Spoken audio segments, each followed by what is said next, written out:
ena izmed pomembnejših ugotovitev je, da je Slovenija majhna država, bi rekla, in sicer majhno v smislu geografske majhnosti in majhno v smislu, da imamo praktično 2 milijonski trg, ki dejansko ni samo zadosten, kar pomeni, da moramo končno priti do spoznanja, bi rekla, da samo zadostno znotraj države ne moramo funkcionirati.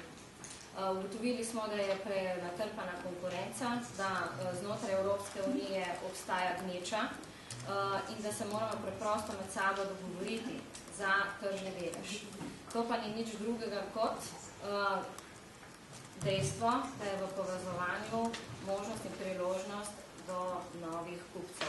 Vi ste rekli, gospod Toplak, do novih priložnosti, strinjam se z vami, ampak končni rezultat vsega skupaj pa je biznis. Torej, business to business, osnovna platforma vsega, kar nas vodi ven iz procesa, bom rekla, gospodarske krize.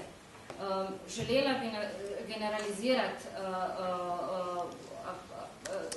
situacijo v smislu tržišča. Namreč v tem trenutku govorimo o Sloveniji kot o delčku enega od svetovnih tržišč.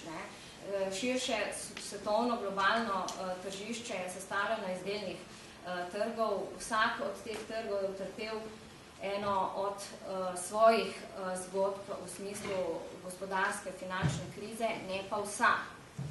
Mi se moramo zavedati, da niso vsa tržišča, ki bi doživljali v tem trenutku krizo.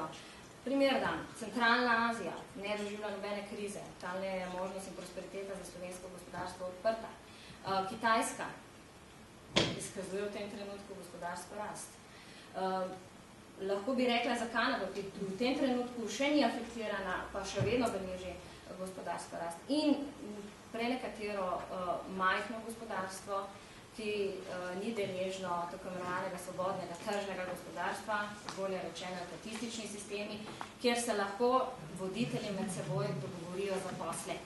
To so dimenzije, o katerih govorimo, in na tak način bi želela apelirati na vas, drage predstavnike današnje konference, da spoznamo eno samo poanto te naše današnje krize.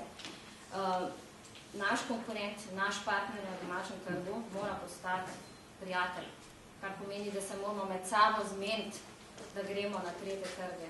Torej, odločiti se moramo, da se bomo odpovedali deležu dobička, zato da bi ga povečali na tretjih trgih. Kje so te opcije? Nam bo verjetno, upam, da dala odgovore tudi gospodarska diplomacija, ki se je v tem trenutku, bom rekla, reformirala pod okriljem Ministrstva za zunanje zadeve. Govorci so že izpostavili tezo, da morebiti to ni bila dobra ideja, vendar